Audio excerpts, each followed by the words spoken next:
Hello, Shadow Era community, and welcome back again to State of the Era, the podcast presented by the A1 Alliance, bringing you the best Shadow Era discussion around. You are, of course, listening to the monumentally sexy voice of NinjaDucky. This week's episode, we have a very special guest with us to talk all about the background story and lore and characters and world of Shadow Era, something that we don't always talk that much about on the show, but I think it's going to be very exciting to kind of change gears and talk about the lore of the game. Here with us to talk about this stuff today, we've got Wtzky. G'day. We've got design team member Soothslyr. Hello, everyone. And we have Wulven's creative lead for Shadow Era, Nachyochez. Really wish I'd brought a theme song now. Yeah, I know. Next time I'm on, hopefully if I'm on again, I'm bringing a theme song with me. Theme songs are rock. Theme songs are definitely the in thing. I think Otto gets credit for starting that trend. Yeah. So before we get started, though, Nacho, you've not been on before, so let's tell the listeners a little bit about you. Where are you from? How long have you been playing Shadow Era? And what's your favorite deck of all time? Well, I'm originally from Georgia, moved to Seattle about 3 years ago, which is when I started picking up card games a little more heavily. Played Shadow Era for, a little over a year and a half now. Joined the design team about 6 months ago after having been a member of the PAFG. My favorite deck of all time was the Zeldar deck that I ran early 1.2. It specialized in being dual geared. It could go anywhere from being an aggro deck to control deck, and if I needed to, I could switch down and be a stall deck. Sounds pretty horrific to play against. It was fun. It really was fun. I remember Fly actually helped me test it a lot, and he hated it whenever I put it into stall gear because for some reason Fly Chung absolutely hates stall decks. Doesn't everyone? Not me, obviously. Yeah, that's true. I think you are the original creator of the stall deck. So thanks for that. As far as I know, the first person to use Millstalker effectively and actually win games with it. And we all love you for it.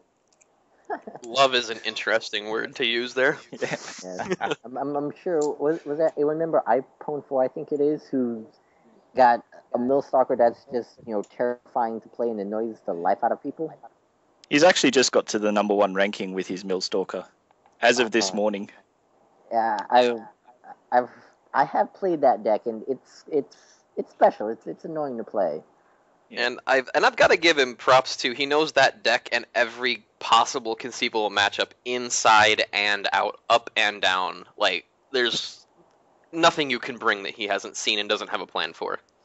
Yeah, and he's got ways to win against bad matchups as well. So you've got to give him credit for that. Definitely. As much as I despise Millstalker in general, I have respect for his Millstalker skills. The problem is that Millstalker just currently doesn't have a way to win besides making you sit there for 20 turns with doing nothing. As more cards come out and are released that speed the games up, Millstalker won't be so annoying to play.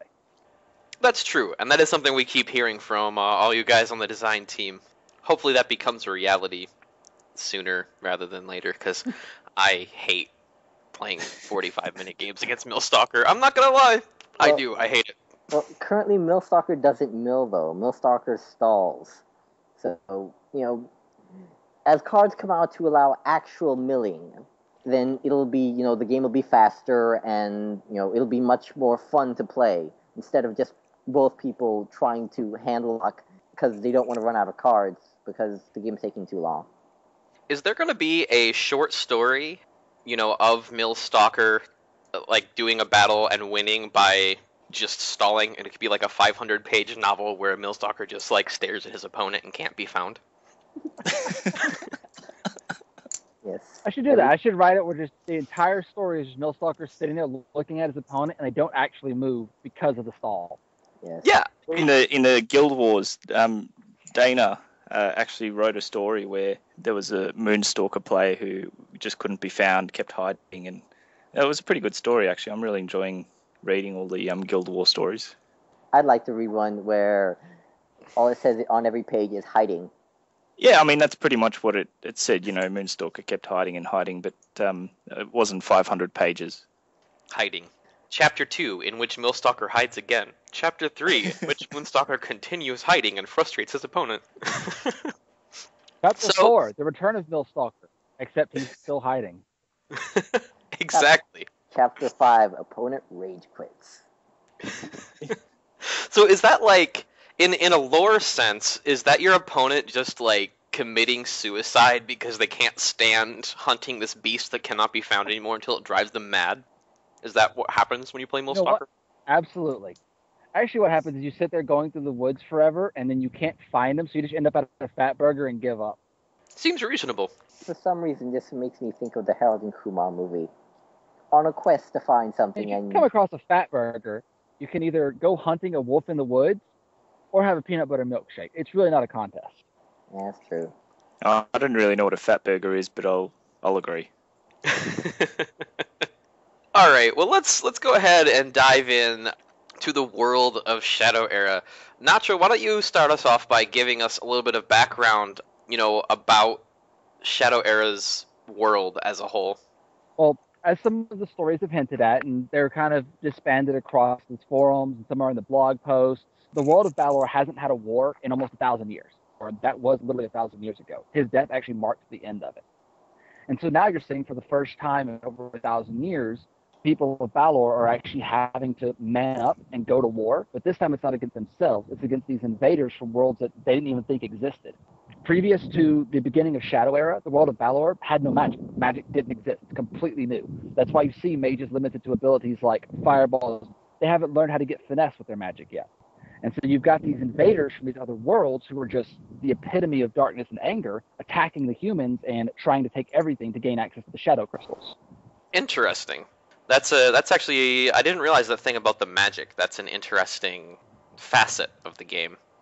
That is one of the things that was really fun about creating the story for it was I started off as a fan of the game, reading about, reading the cards and everything, and there was a little bit of fiction that was released. I think we all remember the prologue that came out about a year and a half ago, Cal released, that it had 2 writers apparently start.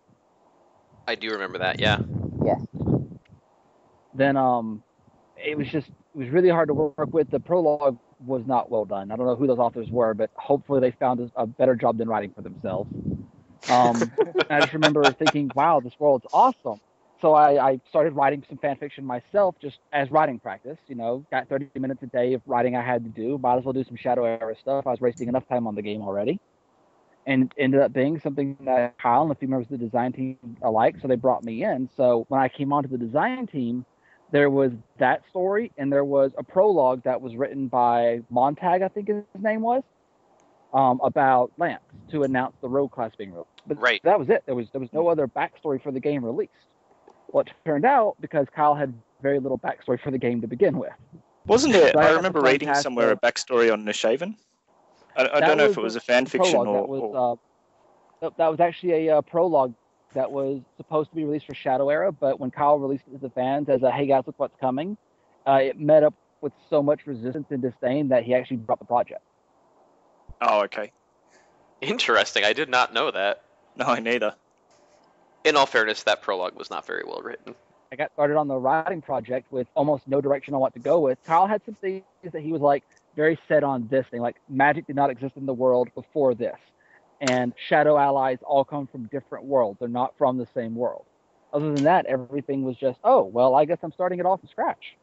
That must be pretty cool to have that kind of creative freedom to go in and just, like, invent everything. It's been kind of fun because not only do I have to invent, I have to work within certain confines. Because I've got 20 heroes, all with these unique abilities that already exist. I've got 10 of them are shadow heroes who have to come from a different world, but they come from, like, completely different backgrounds. And so I've got to match all of this, and I've got to do that. I'm making the fans angry that I changed like their favorite part of their character's personality. Has that been a fun challenge? Extremely fun. It's something that I'm hoping I've risen to, but it's also something I couldn't have done without other members of the design team because I get to write little stuff up and then put it out, and then they review it and are like, okay, well, yes, this makes sense, or wow, Kevin, were you high on Mountain Dew last night? Knock it off. Yeah. Now that you guys have him here, you guys will learn of his very sad Mountain Dew addiction. Mountain Dew is awesome. Yeah, I don't have a problem. I would be happy about my Mountain Dew addiction. So, do we get any spoilers of the story? No spoilers just yet. Most of it's still in final review. There will be another blog post, most likely this Wednesday, revealing a little bit more for you guys. I think this week's is Sandworm. Oh. Oh, okay. Finally get to understand why a monster is working for the humans. I have always wondered that. He is the only one. Like, it even goes... The game even goes... Oh, that's true. Damn it. Yeah. Oh, well. I totally did not... Alright, whatever. I lose. Yeah. You guys, amongst the design team, we have tons of respect for Nacho and his amazing story skills. You guys only seen a little bit of it now, but he has way more tucked away for you guys coming up. Speaking of some of that stuff that's tucked away, though, can we have a breakdown of the various countries or factions that get referenced? Because we see in the character profiles that you post references to Lair or Lith. What are these countries like? What's their story? How many of them? What are they up to? Absolutely. So the first country that you're going to want to memorize is Lair. Lair is where the first shadow crystals were discovered in a place called Mount Baelor, named after the world, of course. And in that place is where they found these crystals, and that's when everything started going downhill. Once the shadow crystals were discovered, shadow gates began appearing, magic began appearing. Everything went to hell in a handbasket. Well, in Lair, you had the first shadow gates, which were the shadow began coming through into that world. Then, over time, the gates began to appear in other countries. Lyth and Irem are the two countries that are closest to Lair. They're on the same continent. Lyth is to the north, and it's mostly just like a frozen wilderness. The story of Lyth is, if you read the Arthyl section of My Thousandth Post, there was an army that Arthyl had ordered up through Lyth to come down and attack the Gadari across a frozen ice bridge. Well, during that, because he died, he never sent a return order to them. So you had close to 1,000 soldiers trapped in this frozen wasteland, and no one ever came to get them. So over the course of 1,000 years, they formed their own country and have survived. Down below that, they're actually from Lair, but they call themselves Lythites now because they hold no Lairian tradition. They've even gone so far as to say that no god on earth could create a section of world like where they live. So the Lythites actually consider themselves completely atheists. Interesting. That's not very common in a fantasy setting to have an atheist group of people. Well, one of the things I was sitting down when I was doing this is I wanted every country to have its own thing that matters. And one of the things we've seen in our world is one of the things that differentiates cultures so much is their religion. So it made sense to me to reflect more modern religions so more and more people could relate to the countries of the world. And so atheism obviously had to be incorporated in some way with the Lythites to actually have them be the atheist country of the world. And I think that gives them a very interesting personality and character as a culture, too, with, being in a fantasy world where obviously religion and gods and stuff have so much influence for them to take that stance. That says a lot about who they are as a culture and as a country. Then beside Lair, you have another country called Irem, which is, I don't want to say a desert, more like a rocky wasteland where it used to be a riverbed, but the rivers have all dried up. That's where Irem is from. Irem is a country that doesn't have any natural resources. They don't have many goods. All they really have is their population. So that's the country where you see mercenaries come from. An example being Belladonna. She's actually from Irem. Interesting. I did not know that she was from a human territory. Yep. Belladonna is 100% human, betrayed her people to actually train the shadow in how to fight humans. Intriguing. So, across the ocean from Irem, because Irem, Lair, and Lyth are the one country on one continent. Across the ocean is a desert wasteland. It's just there's nothing there except deserts and a few fertile valleys. In those valleys, you'll find Gadari tribes. The Gadari are primitive looking, but it's mostly because they value the strength of individuals. They don't much care for technology, so they've seemed simplistic. They're intelligent and they're advanced, but they're advanced in fighting. That's where you'll see people like Boris from. So they're advanced, but they're primitive. What do you mean by that? Seeming. Whenever you go to their country, if you go there, you'll see their buildings are still like teepees or built out of clay. If they don't just build them straight into the ground itself, they don't seem to have a lot of technology, but they've learned how to make iron. They are in the Iron Age, definitely. So they're primitive in technology, but advanced in combat. Yeah, I think what he's really getting at is their values is what's driven in their innovation. So they Then may on the not opposite- have like the greatest transportation technology or the greatest architecture, but when it comes to building things that will kill you, they're completely awesome. Exactly. So they won't get to the fight fast, but when they do, watch out. You Yeah. got it. Then For some across reason- the other ocean, on the opposite side of Lair, you've got Vozit and Elos.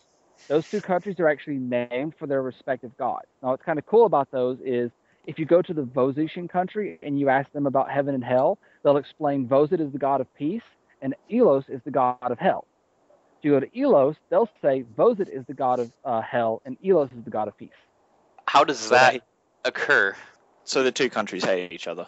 Yes, they are very, very much in antithesis to each other, but they never spark all-out war because both gods basically preach bring peace, not war. So while they hate each other and they have this deep-seated disdain for each other, they still are able to unite when the Shadow World begins to invade as a, we don't like each other, but we dislike them more.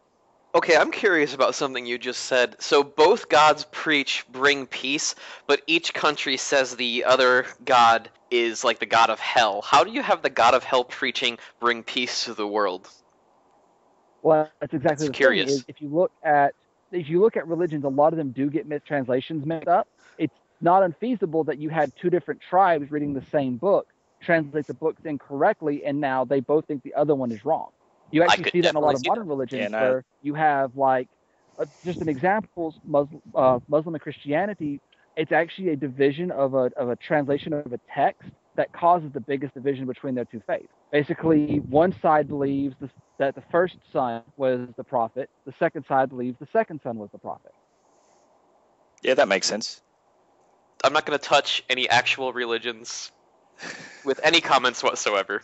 That's probably I'm not saying accurate. anyone's right or wrong. I am just saying that you see this in the real world too, where a misunderstanding or a mistranslation Right. or just a different interpretation leads to that polar opposites where one person prays to good, the other one prays to good, but they both think the other one's praying to evil. Sure. That makes a lot of sense. And that's all the countries in Balor. This is a very interesting breakdown. That's actually more countries than I realized existed. Yeah, what I was interested in from what you were saying, I'm going to be really interested to read Belladonna's story and also Sandworm's story to see why this big monster's fighting for the humans. I like those sort of, plot twists where someone that you think is good maybe turns out evil, or someone that you think is evil turns out good. Well, it's one of those things where in Belladonna's story, because it is already in the Characters and Profile series, I believe it was number 2. The reason she joined the Shadow is because she absolutely hates her family. She was part of the royalty of Irem, but she didn't like the way the royalty punished certain people the right way, and so she basically staged a minor coup. Because her coup failed, she ran away. Well, the thing the Shadow promises all these things, because the thing about the Shadow is they're not from one world. The Minotaur and Wulven are from one world. All the undead are from their own world. They're all from these other different spaced worlds invading this one. They're coming together because they're being promised more power, more abilities to fight. They're promised to become stronger because of their alliance. She decides that that's a good promise and joins in as well. Yeah, nice. That crazy bitch. Well, one thing I think is worth note right here is a lot of this deep, rich culture. This is the stuff that really leading up to the first set called the Crystals. A lot of this is, laying the groundwork. The real launching pad for where we're going to go from here. And is this story is all going to be woven into the single player campaign? Is that right? Well, that's one of the catches of what I found myself in is to build a story that contained 20 heroes and all these allies and still made sense. The scope of the world is larger than I could show through only the campaign. So while every individual hero will have their backstory and what they've been up to during the 2 years of the first set explained during the campaign, you won't get a whole picture of the world. To do that, I do rely on things like Characters and Profile series, forum posts. I will use those as well to give out more information to fully expand the backstory. Yeah, it sounds cool. As long as there's a way for people that aren't linked into the forum to know to go to the forums to get the story, though. Because I know we'll be adding more and more things like that. Yeah, because I know if I hadn't been involved in the forums, but I found this game for the first time, and I got into the story, I'd really want to find out all the other bits and pieces, like the specials, and having a link to where you could actually find them would be a good thing. Yep, I've actually planning on setting it up as a project once I have a few more released, just to make sure that it's all in one place, but there's also enough to warrant the one post. In addition, I'm hoping to have some short stories mocked up soon to start releasing to the public. And then the campaign is going to be rather lengthy. The campaign should give a pretty good section of story for all the heroes.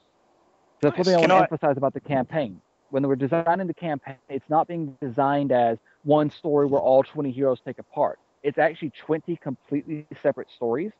Some of them will cross paths, some of them will link, but you can be able to play one campaign through one hero, pick it up and start another one, and the storyline will be completely different and take you off in a different direction.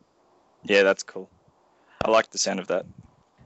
So, from what you guys have heard so far and read on the forums and what you guys know, people who aren't Nacho, is there any particular thing that sticks out at you as something you'd like to see more, that you'd like to have more developed? What parts of the world do you most want to see expanded on? So for me, I like the characters. I like what Nacho said, that each campaign will be a different story, because that also adds some more replayability to the game as well. You want to play the single player campaign and go through the story and read it all. And yeah, I'm looking forward to seeing how all the characters develop. I'm hoping a few of them do cross paths, because that's kind of cool as well. And I mean, they're all fighting in the same war, really, so it would be nice. And I really enjoy those, fan fiction stories that are floating around the forums now, where the characters do interact. So I know from AA1 Trashbox is writing fan fiction where he ties in Magia and Nishaven and Gravebone, and I've really enjoyed reading his fan fiction as well. And yeah, I'm looking forward to that the most, I think.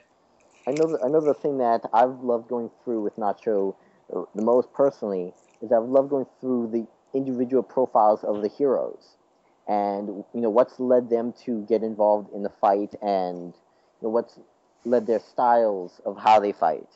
How I mean, with the warrior post that was posted recently, what led Amber to the fight, what led Boris. I mean, personally, I think Pterodon is one of the most interesting of the heroes. How his tribe of Ravagers, I believe they were called in the post. That whole style, I think, is something that I'm looking forward to seeing explored more, and really hearing more about that aspect of the world and how that ties into them working with the other heroes, and the interaction between them and the other characters in the world. Yeah, the characters are the most intriguing part to me, and also like the way that they interact and how they cross paths. That's the thing that I'm most interested to see personally. Can I ask Nacho a question as well? Absolutely. Is there Nice. all right, pretty please. Is there going to be any scope for in some of these little side stories and forum posts that you do for maybe a tournament that involves a story? So a bit like what Dane is doing now, and where he's writing about all these guilds and creating characters and writing fights like that. Trash from A1's actually running a tournament now where the outcome of the tournament's going to dictate his next bit of fan fiction, which I thought was a really cool idea. I am ridiculously jealous of Danae because he gets to write those kinds of stories about the guilds and everything. It is absolutely 1,000% something I would love to do. Right now, my main focus has to be on getting the backstory for everything taken care of, because I'm still playing catch up from almost 2 years of development before I got to start the story.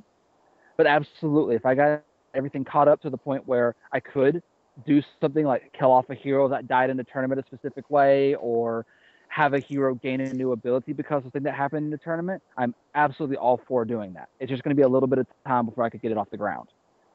Just drink more Mountain Dew. Don't tempt me. Do not tempt me. That sounds like the cure to everything. Well, actually, I have a question for Nacho, actually. in your writing of the campaign stories and the blog posts and fleshing the world out, I'm curious, which hero or character has really been the most fun to write about for you? So far, the most fun for me was Nisshaven. You see Nisshaven in the pictures and everything, and almost everyone's perception of him is that he's this angry man. That he's so bitter and so filled with hatred. And to me, to get a character to go from the beginning of his story, where he's actually an advisor, he's actually a good guy, friendly, you want to sit down and just chat with him, to having him go to this angry, bitter, just filled with hate man. I love doing transitions like that. I feel that most writers get scared of things like that. Like if you're a fan of WoW, if you ever have a chance to read the Wrath of the Lich King story on how he went from being the king to the Lich King, it's terrible. They like skip the entire part where he goes evil. It's just he's good, then he's evil. I enjoy those kinds of transformations. So Nisshaven to me was a challenge because I got to take him from the good to the bad, but I also got to rewrite the book. I didn't have to kill his wife and children to do it. There was another path, and I think once the campaign comes out and everyone sees Nisshaven's change from I'm a guardian, I'm a protector to I'm going to blow up every damn thing in my way, that kind of transition is really fun for me. But isn't he still good? Isn't he still fighting for the human side? Yes, but there's a difference between the kind of good that's like Aeon, where he's going to stand in the way and protect his allies, to Nisshaven, who's I'm going to beat the bad guys and I'm going to do it by whatever cost I have to pay. Oh, okay, fair enough. Also, I think you can have in an interesting and nuanced story and setting. I mean, you can have quote unquote evil people working for the good side. There was a interesting analogy, but actually, you know what? I'm going to scrap this whole analogy because I'm trying to come up with a like country neutral way of saying this since this is such an international community, and I can't. So I'm going to completely edit this whole thing out. Never mind. Excellent. Well, what you're basically suggesting is the idea of doing the right thing for the wrong reason. You can have a bad person help a dog across the street if he's doing it to trick the child across the street so he can, be evil. There we go. Yes. I realized that I was going down dark hill very quickly, so I stopped. Yes, that was. Yeah. It's analogy after analogy. There's a the failing. power of editing software. Yes, much of this section will be completely transformed by the time it gets to YouTube and iTunes. Yeah. I think it's funny if we just leave it as it is. We're talking. Well, actually, I went. Yeah, no, that's all right. I started thinking, I thought the analogy could work, and then I started thinking about what I was actually about to be saying, and I was like, no. Mm-mm. It would have been better if it was neutral. If you have country A is fighting country B, and country C hates country A, but they hate country B more. See, that works because nobody's going to be like, oh my god, I'm from country C, you all suck. I bet that there are some people on our forums that so would. They would, but those are trolls. And who listens to the trolls anyways? Lots of people, if you look at the push trolls. counts of those threads. That's true. I don't know, now I might leave it in. There's enough humor after the fact. I don't know. We'll see how it goes. Or maybe I'll leave it in just so that we can keep your comments about possible editing. Maybe I'll edit out the part that I think might be offensive to people and leave in all the comments about how I'm going to edit it, so we can confuse people and they're going to wonder what I really said and what is this dark side of NinjaDucky that we've never seen. I wonder how many times we can get people to rewind and keep trying to hear the video to hear what you were trying to edit out. That's gonna be interesting. Oh, maybe it's like the Corrupted Angel video all over again, where they just keep pausing frame by frame so they can write out what the whole thing was.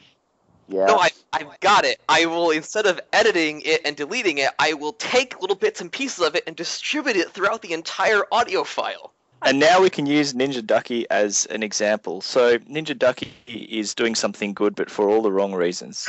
Exactly. Perfect example.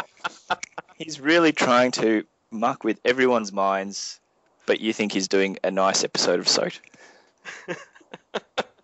I'm offended by that example. You can edit it out. I believe there's some kind of mind control software in this podcast. I really do believe that. I thought you resembled that example, but maybe that was just me. Groan. That is how trolling is done, folks. That is, we have some Where are we at anyway? I'm gonna go ahead and just reel us back in because I don't really know how to transition out of this. Who's your guys' favorite character in the Shadow Era universe? Who's this question aimed at? Anybody? Eladwin. Well, sorry to answer your question with a question, but are you asking about like favorite character as in somebody you enjoy, or the character you like to play as the most? Well, I was asking in the story sense, but I was vague. I'll take whatever. I was going to go Eladwin because she was my first, real hero, and I've made some really good decks with her.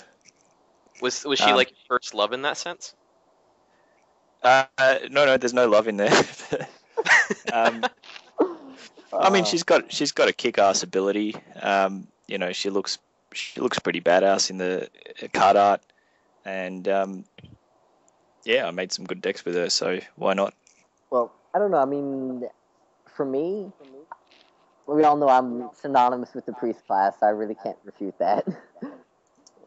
I mean, I'm always enamored by Jericho, and I'm curious to really see where his story goes and what led him to, really battle the way he does for the priest class. So I'm really looking forward to that. I don't know, I guess Nishaven is also another one who I think is actually really fun, because he's obviously the poster boy for the Shadow Era, and having such a complex character who transitions from good to evil and is still technically a main character you're supposed to be rooting for, I definitely think that kind of, stresses Nacho's writing muscles a bit, and I'm really, excited to see where that goes. Well, the way I've always, and maybe it's just me, but the way I've always seen Nishaven as a character was that he's not truly evil. He might go about things the wrong way, like, blowing everyone up, but deep down he's actually still really good, and he still fights for the right reasons, but he maybe just does it in the wrong way. So I don't know, that's the way I see it. That's very accurate as the way he's going about it. He is fighting the shadow to save people. He just doesn't really care if he blows up a few of his own allies to do it. Sacrifice a few to save the many. Yeah, exactly. I don't know. I mean, I heard an interesting joke the other day about Boris. How Boris has to be careful with his ability because his tiny helmet limits his vision. So he might swing his axe down and crush the wrong skull. Maybe. I don't know. It's indulged itself to me. So every time I play a Boris, I'm like, "Aw, tiny helmet." Is that something that we might see pop up in Boris's story, Nacho? That he has a very limited field of vision. Well, it wasn't, but I'm all for fan submissions, so I think it might be now. Oh, yay! That's awesome. Impacting the zeitgeist. I feel special now. Well, that's one of the things I like to do is I like to take ideas that the fans have created, like Nishaven. His entire story about going from good to bad was because that's kind of how the community perception of him was, and I wanted to use that community perception to create the character. The one story I've really enjoyed reading from fan fiction is Magia actually being really good and being possessed, and that's why she turned bad. So yeah, those kinds of good to bad or bad to good stories are quite interesting. I always love stories where they have nods to the fans. Something to the kin of Boris on his way to battle, stopping by the armory and noticing a tiny helmet off to the side. Stuff like that. It's like, oh yay, they were paying attention. Speaking of characters, are you going to be writing about Jasmine Rosecult and why she's wearing so little? No, I figured that we all know why she wears so little. Her family was poor and she doesn't have enough clothing around. Version? Will there be an adults-only version of Shadow Era? I'll speak to Kyle about that. If he's game for it, I'm willing to give that a try. I've never gone to that genre before, so you'll have to bear with me. All right, you should read 50 Shades of Grey first, and then come back to us with a Shadow Era. I'm tempted to insert a comment, but I'm sure it'll be edited if I did. I was just thinking that myself. I'm like, I can think of some some alternate titles. Shadow Era, Call of the Crystals can become so many things, but I won't. Well, you know what? Why not? I think we have to. We'll edit it. I'm just going to insert a comment about Jasmine wearing so little because she's working her way through college. Oh man, I'm just gonna whatever. And there you go, Razy. There's your adult-only version of soap. This is becoming a trend. Yeah, I think so. Just put an age restriction on it and say screw it. Or what you could do is release the unedited file later as an soap unedited with the 18+ moniker on it. Yeah, you can have all the edited bits as like a little special.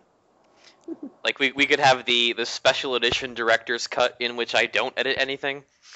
Basically. Yeah, or like a special Christmas edition maybe, where you just release all the bloopers and takes and edited bits. Awesome. An interesting idea. Well, I may just have to do that because the number of times that people have said during these episodes, "Oh man, I hope we aren't recording right now," it's a lot. Yeah. Now, there is one question, Nacho, that for a long time I've wanted to ask you, but I've never really remembered to bring it up to you. So I'm going to ask you now.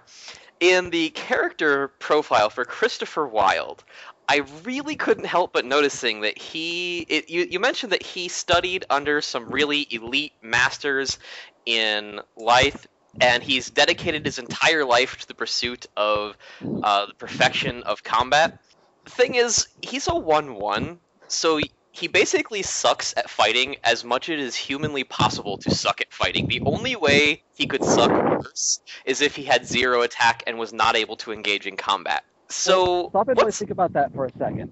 If you're saying that he sucks at combat, but if he sucks so badly at combat, how is he even joining into the war? You have to remember that general humans, people who have no combat experience whatsoever, people who are just terrible at combat, their stats don't even register. They can't even join into the fight. They would just be slaughtered in mass. And yes, Christopher may seem like he's weak, but brute force isn't the only fighting tactic. Chris combos with so many things. He works in so many different tactics and battle strategies. He may not be the most powerful fighter, but he's definitely one of the most effective allies in the game. Merchant stocks have proven that. He sells out as quickly as any other ally, if not quicker. All right, good answer. I am satisfied with that. Yes. I was good. But you and I never get to talk about our favorite ally or our favorite characters in the game. We kind of got derailed there. We did. That happens a lot on this show.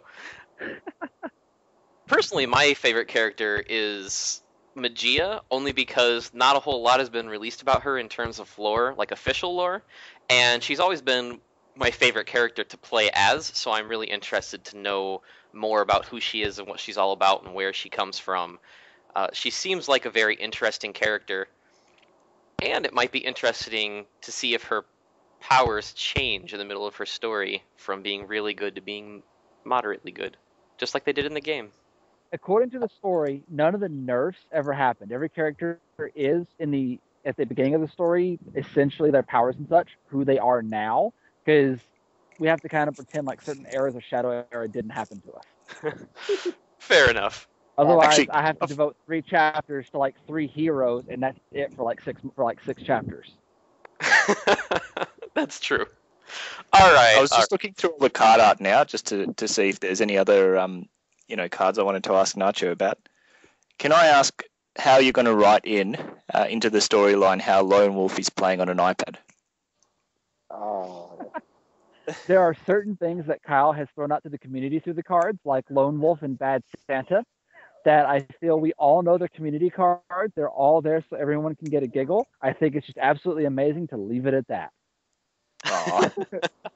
Challenge not accepted. I thought it'd just be amazing to somehow write in an iPad into the story. Amazing and trademark. It's not impossible. I'm not saying I'm not going to do it. I'm saying that unless I find a way to do it that will really just be awesome, I'm not going to ruin everyone's experience by making a bad attempt.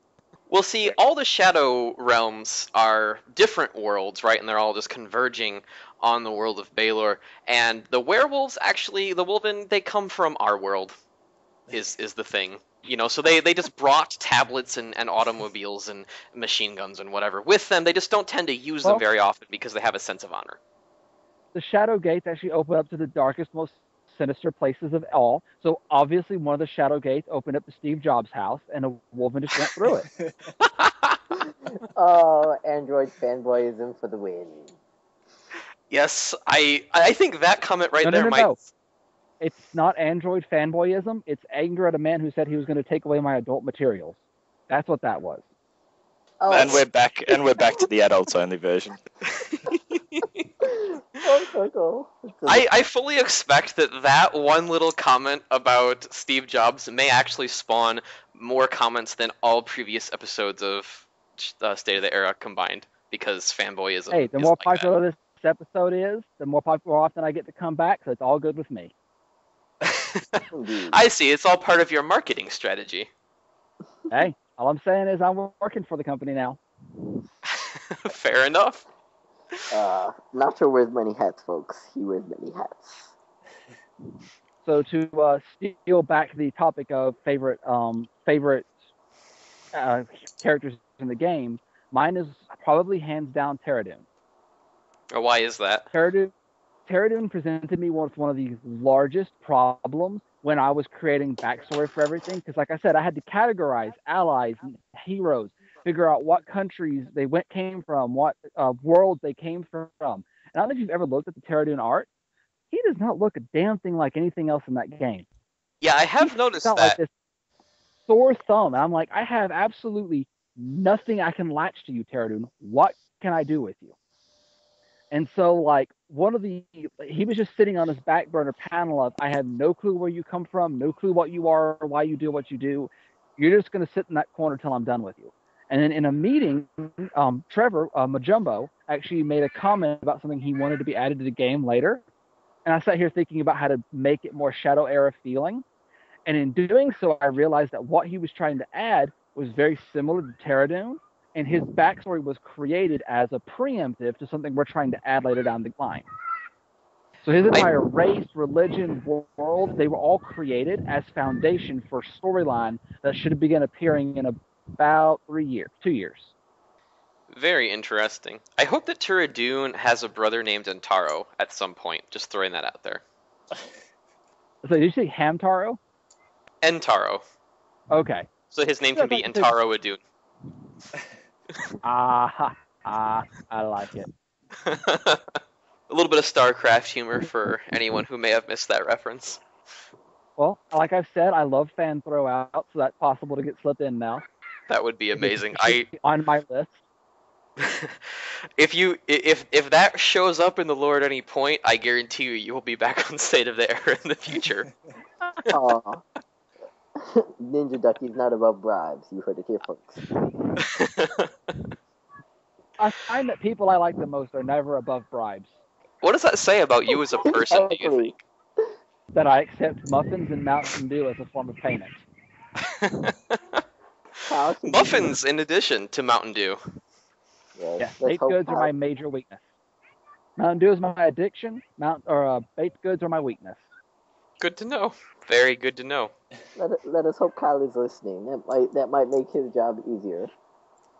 So, Nacho, what's been the biggest challenge that you have encountered in creating Shadow Era's world and lore so far? Doing my absolute best to make everyone happy and still have a solid storyline has definitely proven to be way more difficult than I originally anticipated.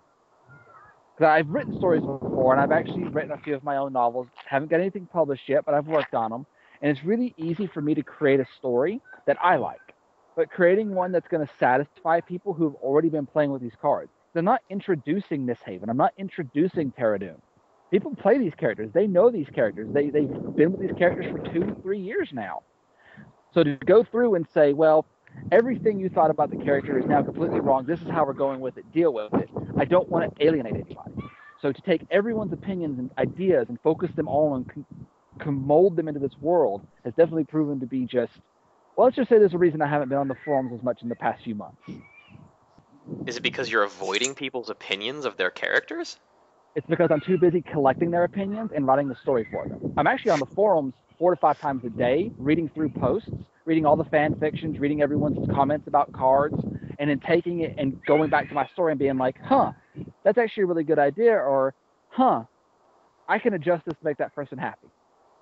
and I'm sure that the fans really appreciate knowing that, actually, that you're giving us that level of attention and detail. I think that's pretty sweet. Well, from an author's perspective, not just from a game developer, just from the story perspective, a story is only as good as the people who like it and recommend it and keep it going, as good as the people who are willing to share it. So if I just go through and write a crap story and give that to everyone, it's not going to go anywhere. No one's going to want to do it, and that damages the game. Shadow Era has been all along a labor of love. Kyle created it because Kyle wanted a game that met his criteria instead of just having to take the next best thing. So it felt wrong of me to step up the bat and not put in every bit as much effort. I actually have a question for Nacho, if you guys don't mind. Oh, I mind. Not at all. Oh, Ninja minds at the no. Well, well, I was going to ask that we've seen Jasmine Rose Cult and Lily Rose Cult, and maybe hopefully we'll see more Rose Cults down the line somewhere. I was wondering if through the lore, if there's going to be some sort of short story or somewhere along the line where they get tied in together, or is it just individual tales? They are definitely linked together. The Rose Cults do definitely exist as a cohesive force. I don't really want to say if they're family or if they're something else at the moment, because I really want that to be a surprise. It is on my list of potentials for entering into the character profile series. So I don't know if it'll be a short story full length, or if I'll just do a character and profile series, or if we're just going to let the cards tell their story. But there is a story to the Rose Cults, and it is coming. Dun, dun, dun. That's honestly one of the really awesome things about writing the story the way or getting to write the story the way I do, because I'm not stuck to one medium. I don't have to wait till a full-length novel is released to release anything. I don't have to do a series of short stories. I don't have to do a blog post. I don't have to do a game. I get to do it all. I get to have all these different sections and combine them and link them and reveal the story through all of it. And I think that's a really cool thing to do for people who are interested in the game, too, because it means you can be getting these bits of pieces of story from everywhere, and it's a very rewarding experience for people to collect all these little bits of lore and stuff and put them together and see how they make a complete picture. On that topic, is there anywhere where we can, for people who don't know where to find it all, is there any one post with links to all of them, or is Kyle going to be adding it to the Shadow Era website, a section on all the short stories and lore and everything like that? Currently, there is no master post. It's on my list of things to do. There's been, I think, 4 character and profile series released, and there's only about 3 posts that have official lore in it besides the player starter mat. I am going to be compiling it all in the next few weeks. I'm wanting to finish the last of the current characters and profiles series before I go back and link everything together and create that index. Awesome. I'll probably look for it this is August right now, early September. I'm going to tell you that it's early September Wulven time, so I'm actually meaning 2013. Oh, I love it. I actually have a really interesting question that I hadn't thought of before, but I know that Nacho and myself were at Origins, and in a few days we'll be at Gen Con together. And I know from demoing a lot of games, we had dealt with a lot of the female fans who we found loved a lot of the artwork and love that we have prominent female characters. And I'm just curious, what archetypes is he using to shape how he's forming the female characters in the world? Because I know a lot of women connect to that differently.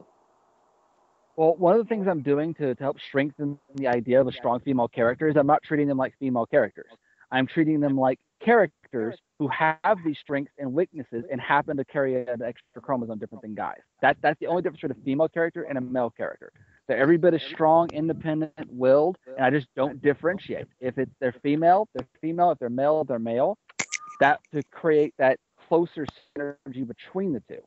Because honestly speaking, sitting down at the table, I'd probably rather face a Boris than an Amber right now. I don't know. Amber is definitely stronger. I mean, Boris has more tech slots, but Amber is definitely more consistently stronger right now. As a mage player, I would rather fight Boris every time. It's funny you should say that, because I played Painful Smile this morning in the Street Challenge, and he was not happy with my Boris deck. He was kind of freaking out. I mean, he won, obviously. I mean, I just, some of it was luck, some of it was, I made a misplay, and that cost me with the game. Weird. Well, Radiant Sun and Shine on Nachyochez, and it wigged him out. Well, I think we all know that if Painful Smile used Supernova in his decks, that wouldn't have been a problem for him. Oh, I didn't know that was common knowledge at this point. I really can't resist throwing that in. And if I could just put on my Otto hat for a minute, he also needs Dagger of Unmaking. There, Otto, I gave you your shout out for this episode. It feels like Otto was here the whole time. I mean, let's not knock him too much. I mean, there's a reason he's in the top 5, and I think he was number 1 for a while. So. Oh no! Painful Smile is an excellent player, and I love the guy. People who listen to this show for a little while probably know me and Otto like to razz him, and he likes to razz us because he hates Dagger of Unmaking and Supernova in Mage decks, and we love those cards. So there's a lot of back and forth that happens. It's interesting. You should comment about Supernova. I'm pretty sure you have a history of Supernova yourself. It was in the deck. Alright, it was in the deck. If those Supernovas choose to be the bottom 5 cards of my deck and won't come out to play, there's nothing I can do about that. I mean, all the matches? I take them out to dinner, and I give them pep talks, and I love my Supernovas, and if they don't love me back, I just don't know You what's forgot wrong their with birthday. It's not their fault. You're just sleeping on the couch for a while. Yeah. I'm with Wtzky though. You've got to have Supernovas in your Mage decks. Absolutely. You're not a real Mage player if you don't have Supernova and Fireball in your Mage decks. Yeah. I wasn't aware you could run a Mage deck without Supernova. I thought that the game physically wouldn't let you do it. Yeah, apparently it does. That's a bug that I hear Kyle needs to work on. You will eventually live this down, Ducky. Eventually. Not yet, but eventually. How long does it take before that stigma wears off? For the listeners who don't know, there was a high profile tournament match that I lost because despite the fact that I had gone through the first, I think, 25 cards of my deck, I had not drawn a Supernova, and if I had a Supernova, I would have won the match, but I just kept not drawing it until I died. And that led Soothslyr to decide that I obviously must not run Nova, despite the fact that I always tell people they should. Well, and that's where all this is coming from. Well, wait. Let's be clear about this, because this is from his World Championship match. He fought long and hard to get to the top 32. He did an amazing job, and his match was one of the matches that during the live broadcast that we were headlining, and I was really eager and excited, because he's a beloved member of the community, and he lost, I think, 2-0. I mean, hard-fought matches down to the end, both of them. But in neither match did we ever see a Supernova. Neither of them. And in both matches, Supernova would have had a massive impact and almost guaranteed giving him the board back and a strong chance at winning the match. And we kept commenting, this Supernova must be coming this turn. Well, I guess not. Must be coming next turn. I guess not. In both matches. And we never saw it. That's why I'm making fun of him for it. NinjaDucky, if I find out you're not running Supernova, you're going to be banned from the official Mage Association. No! No more fireballs for you. Can you do that? Can you just cut off my fireballs if I don't run? Maybe we'll just give you one so you don't have the double fireball, one in each hand. Oh, but that's my trademark. I don't think I could... I just don't know if I could go on without my double fireballs. That'll be your punishment if you stop using Novas. Alright, well, I'm going to go add an extra Nova to my Mage deck right now. Awesome. Well, it could be worse. You could be downgraded to Arcane Bursts. Ooh. That's harsh. Yeah, coming from someone in the design team. Oh, I have no impact on any of that. This is all conjecture. He can say these cards aren't that great, if he didn't design them.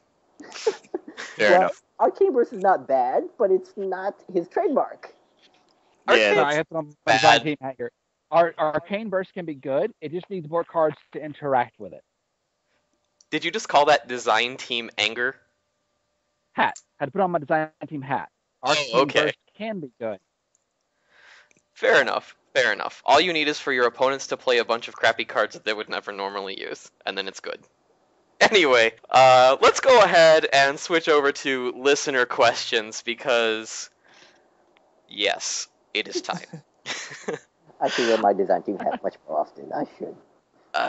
It's fun if you don't, though. My design team has a fedora, all right? So bugger off. That's true. For those of you who have not seen his fedora, it's quite magnificent. It's a sight to behold. I'm pretty sure that Soothslyr's design team hat is a tiara. As a shout out for those of you... I'm so bringing one to Origins or to Gen Con. Yes, I want to see Soothslyr in a tiara. It would be amazing. For those of you who've been looking around the forums recently, you may or may not have come across Soothslyr S, who is affiliated with me, who tiara goes to them, not me. We'll see about that. Yes, that's my shout out. I'm sure she'll be on our side in this. She will be, and I hate you all for it. All right. All right, moving on to listener questions, though. Speaking of girlfriends, Adam Zed would like to know, Nacho, is Nacho Girl hot? He said it was his most important question. Yes, she is ridiculously hotter than me. Does anyone ever watch How I Met Your Mother? Yes. Mm-hmm. Yes. You remember the episode where they explained Reachers and Settlers? She's totally the settler. I see. And you didn't have to have a huge, long, drawn-out thing to try to figure that out? Oh, no. I just know. Does she know? Silence. Silence was amazing. Plus It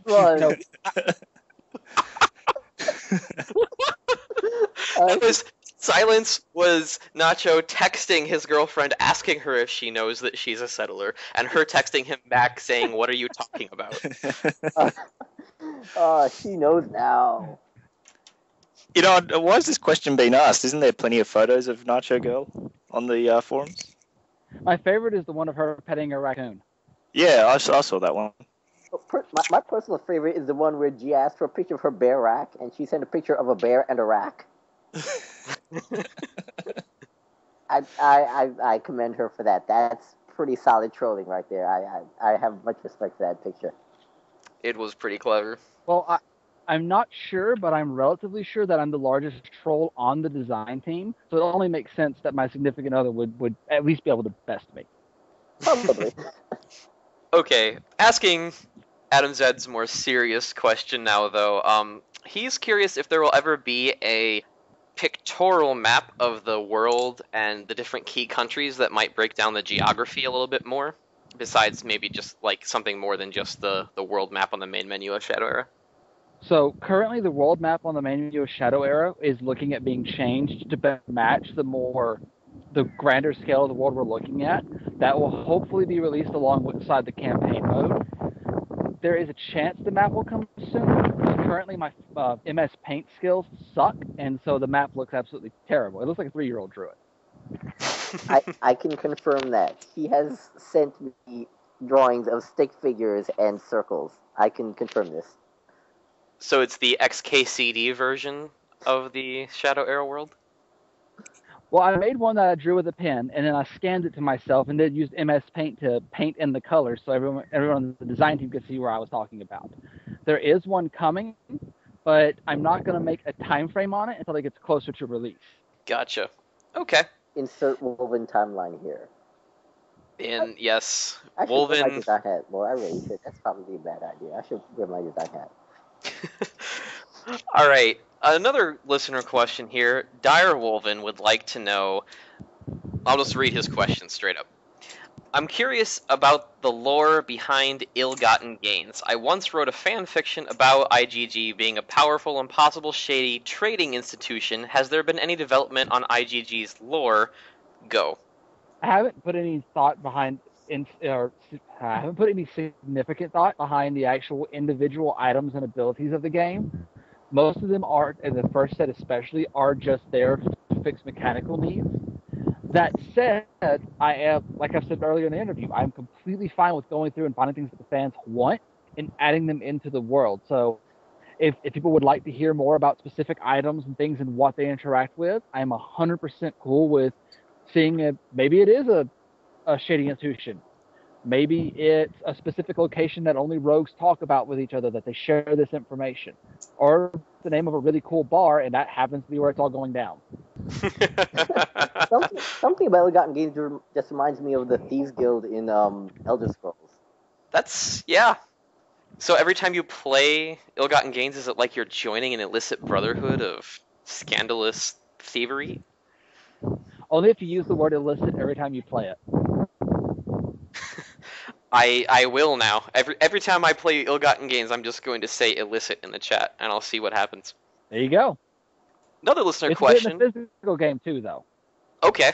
You're going to be at Gen Con, right? Absolutely. All right, I'll remember that.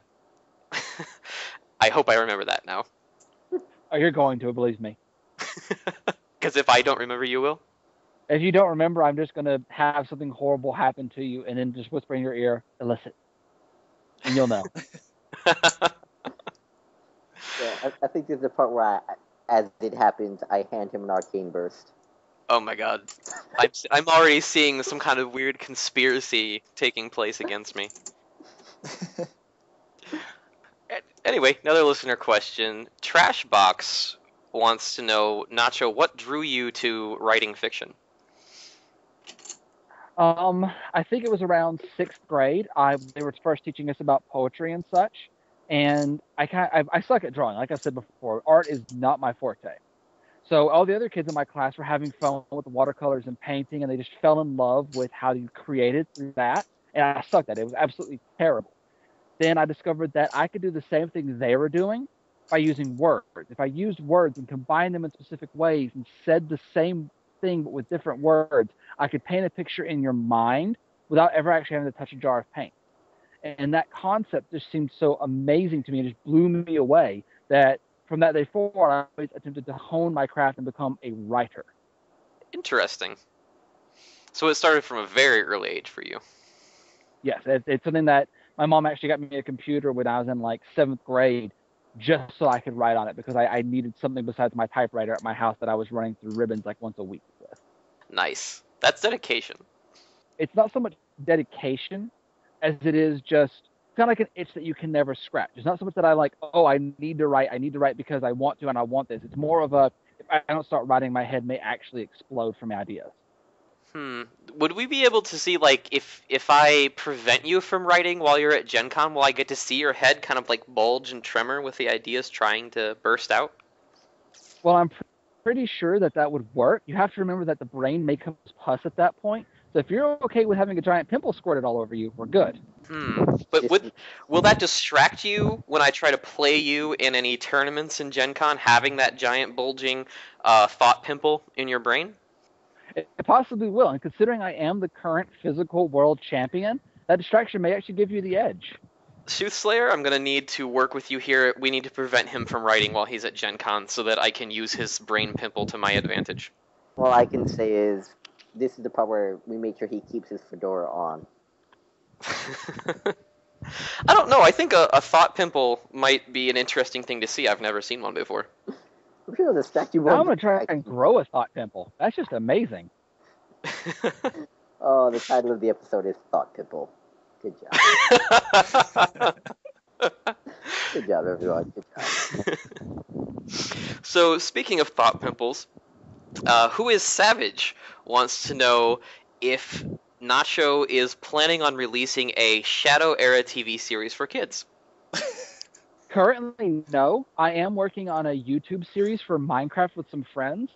Assuming Kyle's cool with the rights and we can get some actors, I'd love to start filming a Shadow TV series as well. So everyone just go ahead and start sending in those applications to my 4 PM box, and we'll see if we can get something started. I'm sure Who is Savage will be all over that. Not just the inbox explodes. Just like his thought pimple. Okay, Praybird wanted to know, are there any more stories that we're going to see or hear from the creatures on the Shadow side, like Brutalis, Gargoyle, Plasma Behemoth, or are they just mindless beasts, or do they have stories and things that go with them as well? Brutalis is actually a wolf, so he's a sentient wolf. Gargoyles and such, there will be more stories released about them. Very few of the Shadow Allies, I say few, some of the Shadow Allies are just mindless beasts who are tamed by their masters, but not a large amount of them. I'd say out of the Call of the Crystals, there was maybe 3 allies who were mindless, and the rest are all completely sentient and choosing to fight. Interesting. But That's to good answer to the know. question, yes, there will be more stories released about Shadow Allies to help reveal more and more information. Excellent. That's something good to look forward to. All right, so that looks like pretty much all of the lore-related questions that we have. Now, there is one question that Splinter Sail asked that he's actually been asking me for a while, and I apologize, dude, that I keep forgetting to put these in the episode like I said that I would, and I'm fail, but I'm doing it now. He would like us to have a discussion about sacrificing strategy. He wants some examples of specific scenarios. The example he gave was, let's say that you are a mage player. On turn 3, you have no cards on the table, and your hand is Death Mage Thaddeus, Fireball, Infernal Gargoyle, Portal, Shadow Knight, and Supernova. What card do you sacrifice and why, and what sort of thoughts go into that process? Can I just say that's a pretty good hand to be holding? Yep. I would love that. All things considering, that's a pretty good hand. You've got offensive options and you've got defensive options there. So for me anyway, my sacrifice really depends on what my opponent's doing. If he has a board which is full of allies already, then I'm definitely keeping my Fireball, Portal, and Nova, and probably sacking Gargoyle or Death Mage, or maybe even Shadow Knight, with the aim of, turn 4 maybe playing a Portal, turn 3 probably playing a Fireball on one of those allies, and then turn 5 either swinging through the Portal or playing the Supernova, depending on what the board looks like. Depends a lot on who my opponent's hero is and what I see on the board already. There's a pretty good chance that I'm going to be sacrificing one of the 5-cost cards because it's turn 3, and there's, I'm only going to be able to play one of them on turn 5 anyway, and turn 5 is still 2 turns away, etc., etc. I'm going to disagree with you just a little bit, Ninja. I probably would not sacrifice any of my 5-turn cards because it is 2 turns away, and there's so much that can change in those 2 turns. I would probably drop either Thaddeus or Gargoyle, depending on the board. That's what I was thinking. Like Wtzky said, if the opponent has a lot of allies on the board and the Fireball is just not going to make a difference just yet, I'm probably going to drop out the Gargoyle as a little damage soak. If the enemy is a little low on allies and a Fireball is just going to clear their board up, I'll probably Fireball it. And if the opponent's got like a crap ton of, or not a whole lot of anything, and it's my board to take, I'm probably going to put a Thaddeus out. From my point of view, if there's only one ally out on the opponent's board, even if it is something like a Jasmine, and I'm expecting an Aldon to come in, I know that my Gargoyle is going to survive that and still be around the next turn after that. So I'd be more inclined if the opponent had little on there to drop a Gargoyle, knowing he can soak up some damage and maybe just sack the Death Mage Thaddeus. But if he had a lot of things out there, I'd probably just use the Fireball with the aim of playing maybe a Portal the next turn or something like that. And also I'm assuming we've got Magia as a hero here as well, so right. Knowing that the Shadow Energy is coming into play soon, so she's got the ability to help clear the board, just really helps consolidate the decision really to probably play a turn 4 Portal if the board's looking really bad, because I know that I can keep the board at bay with the ability, play a turn 4 Portal, and then swing really hard through the Portal. It also is going to depend on my opponent and their deck and how much I can figure about them. For example, if I am playing against a Shadow opponent who went first and I know that they have probably 3 Shrieks in their deck, I am not likely to play that turn 4 Portal. I'll actually probably sacrifice the Portal if that's the case. That's because true. Losing that whole turn 4 is really, really bad. Actually, if I'm you guys, my decision is actually really ridiculously simple right there. It's based on a couple of things. Did I go first? Did I go second? If I'm going second, then my sacrifice easy, simple. I'm dropping the Thaddeus because I know I can play the Gargoyle right there immediately, even if they have an Alden on the board. It doesn't matter because I can play the Portal, and even if they kill the Portal with Shriek, that puts them 2 resources behind the curve instead of just 1, where they're trying to keep up with me. So that gives me another chance to drop the Shadow Knight the next turn, which even if they kill him, I get my Gargoyle back. And Mejai's ability on top of the Fireball I already have, and the draw I'm going to get from that, is going to win me back the board. And the Thaddeus, unless I really, really need the Thaddeus that turn, I'd rather drop the Gargoyle, because Gargoyle's harder to kill, and I'd rather bring the Gargoyle back with the Shadow Knight. Especially if I'm going second, absolutely. If I'm going first, the Thaddeus is more useful, because I can chain it with Mejai's ability. So for me, it's really simple. Well, see, now, an interesting thing that I'm picking up from your guys' comments is that you're picking between which of the 3 cost cards you would most likely sacrifice. I disagree with that thinking. For me, the most likely sacrifices in most cases are either going to be Supernova or Fireball.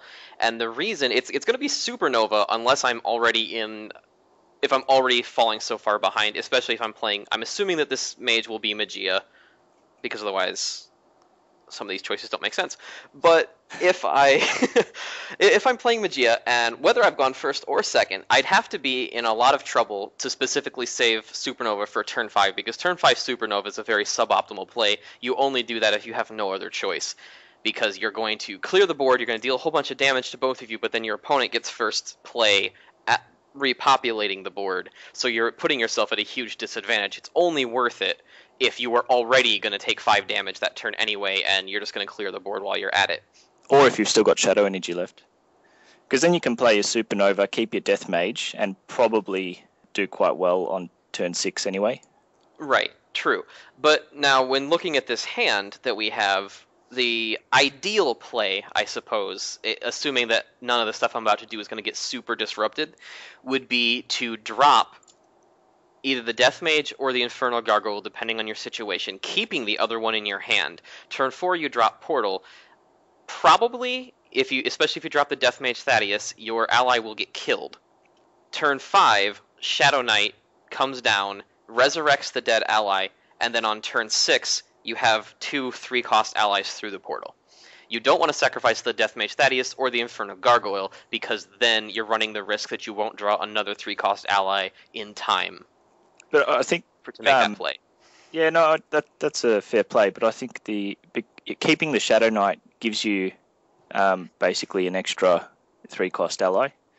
Because if we're thinking that we lost the board and that ally is probably dead anyway, a not too terrible option is actually a turn 4 Portal, turn 5 Supernova, and then turn 6 you can swing Shadow Knight, which can pretty much kill anything. That your opponent brings out, maybe except for an Aeon or something like that. And especially if you've got your ability as well, he can pretty much just kill anyone. Well, that's true. I think I like Ducky logic, but I think there's one thing he's not taking into account, is the extra draw from Mejai's ability. Because if you keep the reason why I would hold on to Supernova is in a mage deck, I really try to avoid getting rid of guaranteed damage. And it's not going to be useful until turn 7, turn 8, turn 9. But that's a guaranteed 5 damage off their hero that you could maybe use as a kill shot if you need it. And knowing in a mage deck, later in the games, you're going to be searching for burn to get that final kill shot. I don't want to just give it away early if I can avoid it. Yeah, and it also depends on what your deck's like. If you've got 4 Supernovas in there, then, fine, you can sack it and hope with Magia's ability and with whatever draw you've got, you can get another one. But if you've only got 2 and you are behind, then it's probably you're probably better off actually keeping it. And same thing with the Shadow Knights. A lot of decks might run 4 Shadow Knights, especially for Portal, doing those nasty Shadow Knight Portal loops.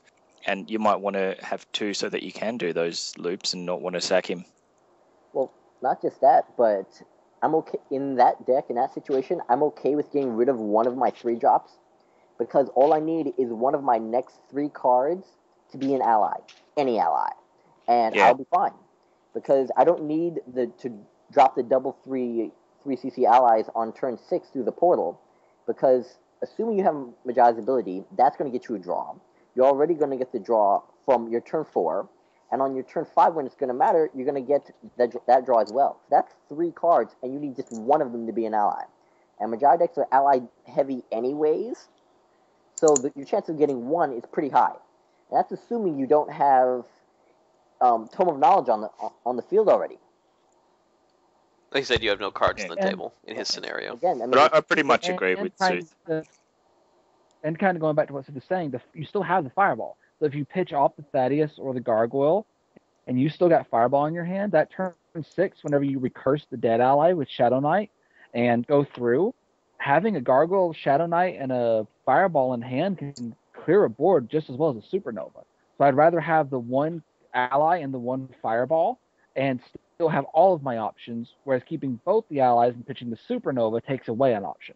Because you may only need the Supernova if you're in a bad spot, but if you're in a bad spot, you need that Supernova.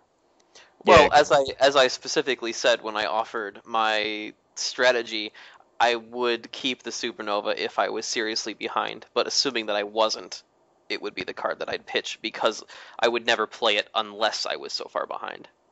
Portal and Supernova, or keep the Portal and Shadow Knight, and you've got just about it, what everyone agrees on. Pretty much, yeah. yeah.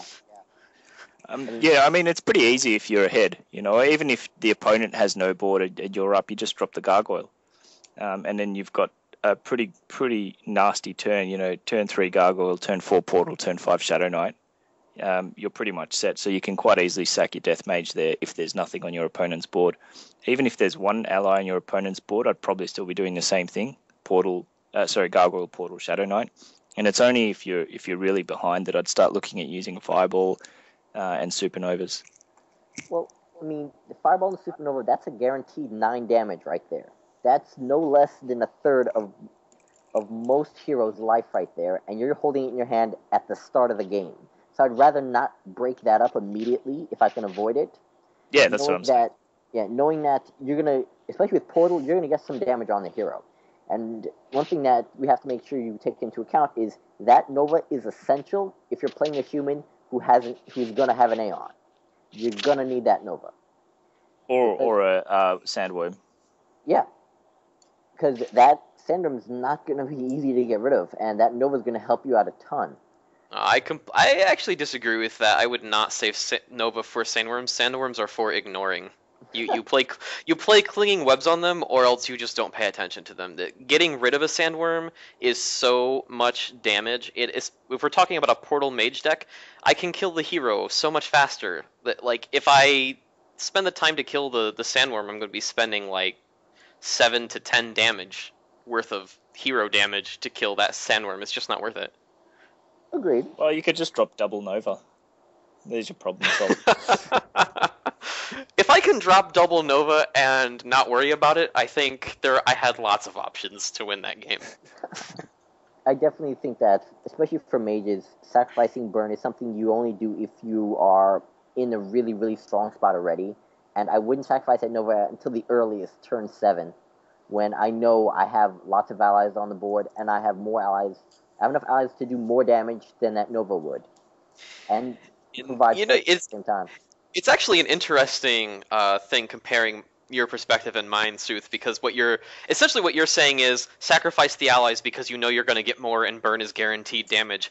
And in my mind, I'm thinking my creatures are more useful early than they are late, so I'll sacrifice the double-edged burn card because I know I'm going to draw more later. That's essentially what our differing strategies come down to. But again, it depends on how many you've got, because if you've only got 2 Supernovas, you're probably not going to draw another one when you need it. And it also depends on who you're facing too, because if I'm facing another mage, I am much more likely to want that Supernova than if I'm facing, say, Boris.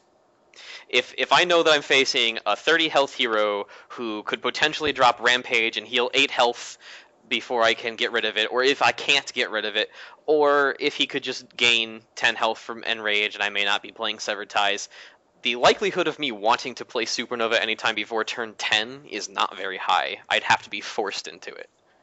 Agreed. Well, so that card becomes much less valuable in that situation. But in a mage duel, if I can swing out very quickly and get my opponent's health significantly lower than mine, then every Nova that either of us plays works in my advantage, and I want to have it a lot more. Well, one thing that I'm taking into account, though, is in a Magi deck, in any Portal deck, the way Portal decks win is burn is not their kill strategy. Burn is for control, portal is for the kill strategy. Because that they have lots of allies, they swing hard, and they swing at the hero most of the time, and burn is just used as a finisher. They use burn for control so that they can keep the portal and they can keep portaling the allies. So I'm looking at it from that perspective of if portal is where your kill strategy is, the burn is the backup. And my personal strategy of playing is I do not like sacrificing my backup unless I can avoid it. And in a portal deck, you have lots of allies because you need something to portal. So I'm okay with sacrificing an ally or two allies early, knowing that I'm going to get several turns worth of draw, and I only need one or two more allies. And if I have my deck is ally heavy as it is, the likelihood of me getting an ally is pretty high, and I just need one. And it almost doesn't matter which one it is. I mean, the Brutalis is not as good as you'd like, but it's something. I see. It's just very suboptimal, though. I'd rather draw a Brutalis and sack him, and then not have a difficult sack decision the next turn, having all those good cards in my hand. Well, no, I agree with that, but I guess I'm just saying I like the guarantee of the nearer. What am I trying to say? I would prefer the closer the play is that I need to keep that guarantee rather than later. Like if I know that I'm probably going to need Supernova on turn 10, I have until turn 10 to get another one, but I know that in 2 turns I'm going to want 2 3-cost allies. I'd rather not risk not getting one. If I draw another one in the meantime, great, that's an insta-sack decision, and that makes that much easier. But there's no reason to risk not getting it and then being forced into a suboptimal play. Ducky, this is how you know I'm a priest player. Priest players who get their resurrection in their opening hand and never sacrifice it, and at the end of the game, their opponent's like, how long have you been holding on to that? Right. Well, I mean, here's the thing, though. The Supernova, because of its dual-sided nature, is a different sort of card than other key cards. In an elemental deck, I would never sacrifice an early mind control. Nope. I would never sacrifice an early tidal wave as a priest, but I would sacrifice an early Supernova if it didn't appear that I was going to need it, or if my opponent is likely, if the matchup makes that card likely less suboptimal to play early. Or less optimal to play early. Let's add an extra tinge of pressure to that decision. As an elemental, if you knew you had 2 Soul Reapers in your deck, and you got one in your opening hand, would you sacrifice it? I have had that situation many times. I would. Yeah. Well, I would, because often you don't need your Soul Reaper till really late, and the reason you're carrying 2 so you can sack one early. Well, okay, for me it depends upon the matchup. If I'm playing against a mage, there's no way I'm sacrificing that. Because I know that I cannot guarantee when I'm going to see my next one, and I don't want to rely on the luck of getting it when I've already gotten one. I don't want to look at my deck and say I have 30 cards left, and one of them is a Soul Reaper, and I don't know where it is. Yeah, that's true. I mean, I have one here, and I can mitigate everything else, but I know I have that for instant healing the second I need it, and I'll just save that in my back pocket as a backup plan in case the game goes sour as a reset button.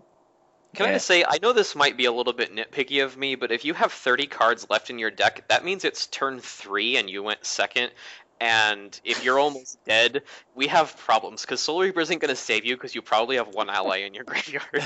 No, I meant if you get it in your opening hand, do you choose to sacrifice it early in favor of keeping other cards?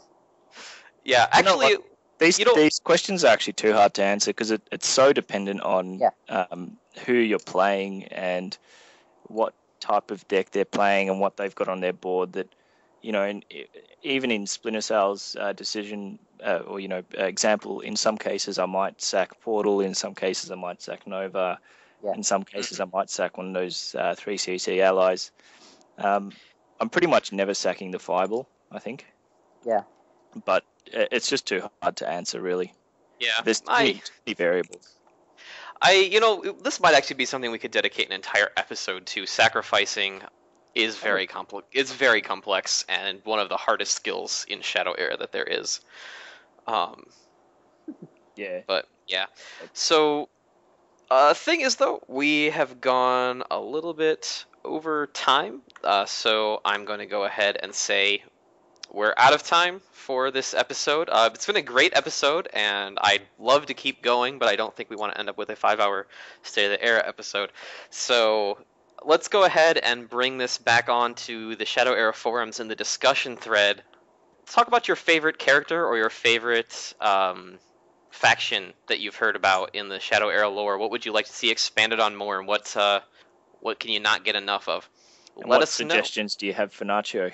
Yes, Nacho loves fan suggestions, so Yes. give him many. All right, well, that's our episode. Until next time, this is the A1 Alliance signing out.